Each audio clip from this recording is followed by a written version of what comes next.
What was the strongest idea or riff that you deliberately left off the album? And what made you realize it didn't belong?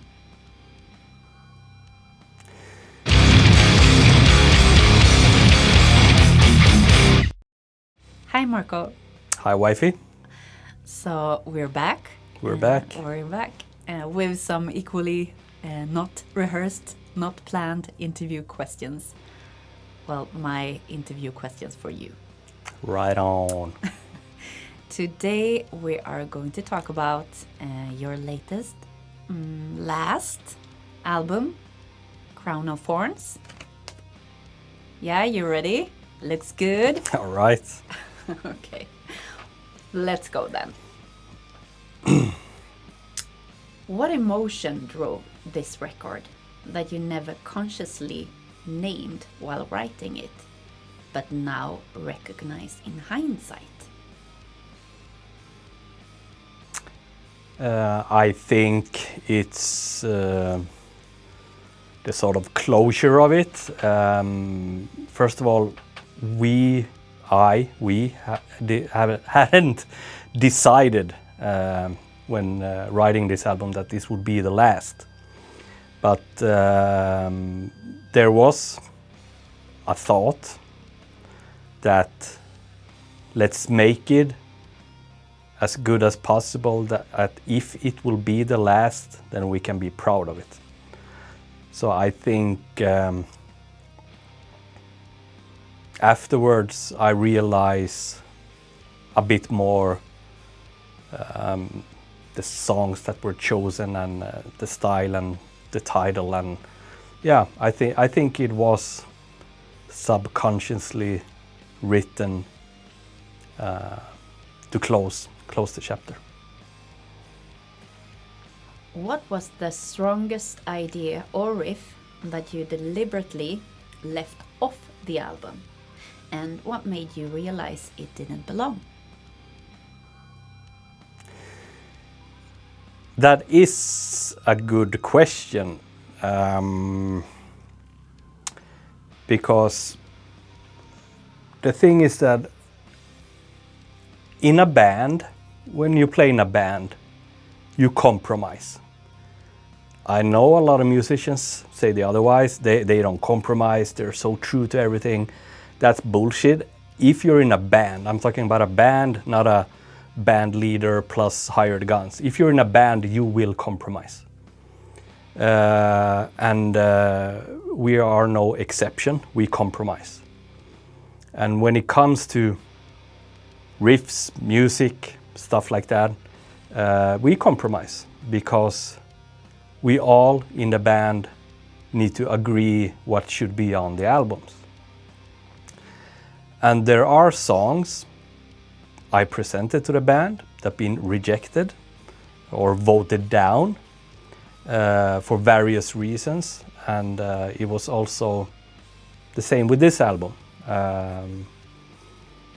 To try to keep it a bit short, I mean, I did have a plan in my head how I wanted to have the album. I went down from maybe 17 song ideas down to 11 that I really believed belonged in this album. And that was my mindset, and I had an idea what should open the album, what should be the second track, the final track, and all of that. And but being in a band, it doesn't work like that, because just because I have a vision or an idea, it doesn't mean that my ideas are the best. And that's what happens in every band. You need to learn to compromise. And just a clear idea what happened is like, my original idea was that I really wanted to open the album with Where Nightmares Belong, because it has this pretty cool beat all over the song that we actually never used before.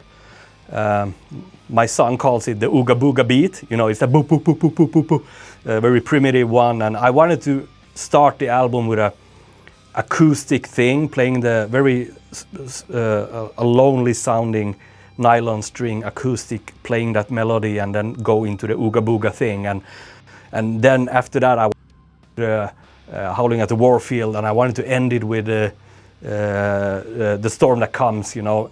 I had this idea in my head, and I did had this idea of the 11 songs I wanted to have it there. But I mean, you're in a band. Matthias wrote 2 very good songs as well, and then the discussions begin, you know. What should we remove? What should we, I mean, how should we do the album? And things get voted out. Eternally Infernal, I was surprised that got sort of voted down. I thought it was kind of obvious song to have on the album, but that's just how it works with, you know, if you have a band mentality working on it. And No Fuel for God was also a song. It's very different sounding, but it has this tempo drum beat thing that we actually never done before, and I thought it was quite unique, and the song is a bit different sounding. But so that will happen in a band. So I really want to emphasize again, it doesn't mean that my idea or vision would have been better, but it would have been different. That's just the way it is. I mean, obviously when we started to have all these songs, everybody in the band started to have their view of the album. So, and in the end we sort of compromised, or whatever the word is. It sounds a bit ugly, the word compromise, but it's just how things work. You sort of settle for something that everybody are comfortable with. So, but stuff I regret or whatever, I mean, there's always been stuff I presented to the band and they say that, oh, well, it gets rejected for whatever reason, and I'm fine with, you know, my songs being rejected. But to be honest, I'm fine if they're rejected, that they're not strong enough. But I'm not really okay if they are rejected because it doesn't sound like the Crown or something like that. Because to be honest, that's quite a hard trigger point for me. If someone tells me that it doesn't fit in the band, it's like, when the hell did we agree on a framework how we should sound? You know, that's a bit triggering to me. But because for me, whatever we write is the Crown, because we are the Crown. That's how I see about it. We don't follow a fucking rule book or anything like that. But that's another story. But there's always things to, I mean, regret and whatever. I mean, there's stuff I've written that hasn't been included or whatever are my ideas. But that's just how shit goes, you know. That's part of being in a band. When you chose the title Crown of Thorns, were you reclaiming the past, confronting it, or finally making peace with it? Somewhere there in between, I would say. I think it became later on in the process when we had the idea for the artwork and all of that, that we wanted some sort of full cycle thing idea of it. And once again, the idea was a bit in the back of your head that if this will be the final album, how should the final album be? And we never had an album, a self-titled album. And in a way we managed to do it since we started out as Crown of Thorns. So that means a lot to us. So naming the band Crown of Thorns, a pretty primitive cover, you know, basically going back almost to the old early 90s, you know, very hard contrast, black and white, like things you did on a Xerox machine, but it's very classy anyway, and it depicts a very famous bridge from our hometown, Trollhättan. So a lot of things going like in full circle. And also musically, I would say there are a lot of the areas where we've been musically has been captured here. So I would say, in a way, summarizing where we've been, but also presenting new ideas that is within our framework. Okay. There are many albums, Crown of Thorns. No, sorry. English is not my first language, so here we go. There are many albums Crown of Thorns could have been. Do you ever think about the version you deliberately chose not to make?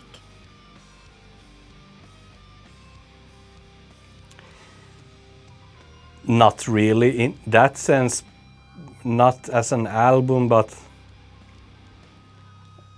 once again, going back to the thing that how would I personally prefer to have like an album like Cobra Speed Venom or whatever album. Of course, there's always an initial idea or vision how you would like to have things, but once again, you're in a band, you know, so you need to agree in the end that everybody are happy and feeling this is the right decision, so to say. But as an album, no, I think it turned out perfect in many ways. Yeah, no, I think the essence of it is what it should be about. Do you think that this record is more honest or more controlled than your earlier work? And can those two ever coexist fully? That is, once again, going back to what I started with, it is finding that middle ground of honesty and what the band accepts should be part of the Crown sound and whatever. And I think the honesty has always been there as an initial driving force. We have developed during the years and done some different types of songs and all of that. So the honesty has always been very, very important. But taking it a step further, like how far can you go with it? That's where the band thing, in a sense, sets certain limitations. I mean, okay, this is a straight up example. On Royal Destroyer, there was a song called We Drift On. Very different sounding song in many ways. And it was strongly raised, the opinion, from some members that we basically refused to play it. We're not gonna use that song. And that was something I had to fight for a bit, because for me that was a very honest song, because for me honest song is basically when I write without thinking. It's just something that comes out of me, and I want to have those stuff as well on the album. So it is honest. What was the other ending question there? Compromise of honest, yeah. and can those two ever coexist? Yeah, I think that's exactly what has happened on all albums. Healthy dose of honesty and healthy dose of what we all sort of agree on. Was there a specific moment where you felt that the Crown of Thorns was finished, even if things technically could still be changed? I think that is a phase or thing we have evolved out of. It's very common as a new band, you know, that when you record something that you come to the point that you agree and that the album is done.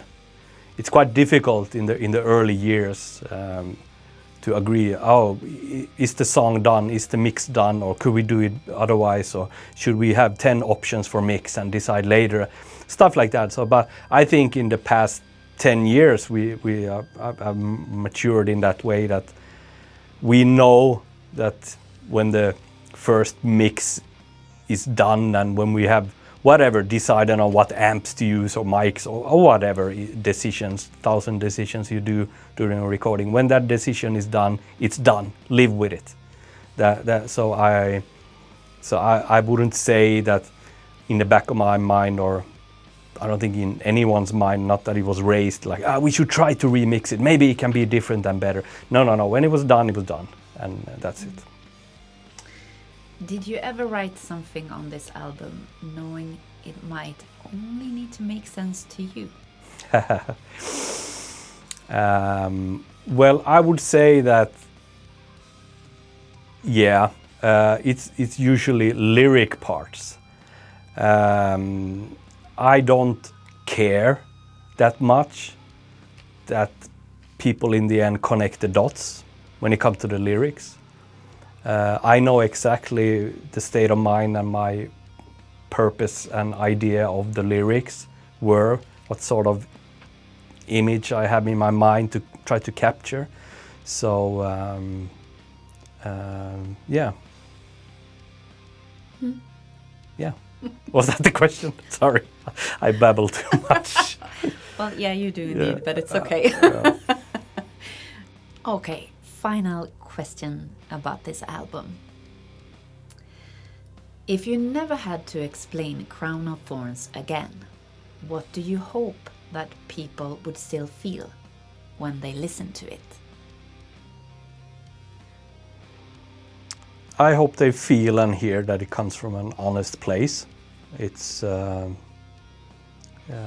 that we sort of stay true to what we believe in, what we think is a good song, what is a good the Crown song, and yeah, I hope they feel it and appreciate it, because I know there's very loyal fans, you know, have followed us for so many years, and I just think that the point comes across that we do shit our way, and that it comes from an honest place, and they feel that we have a quite strong artistic belief what we think is right or wrong, and it's never been about, you know, becoming the flavor of the month or the big next thing. It's always been about staying true to your music, and right from our blackened hearts, and yeah, create honest music. Thank you. All right. If you have any questions that you still want the answers for, to English, well, comment down below. We're below. Okay. Bye.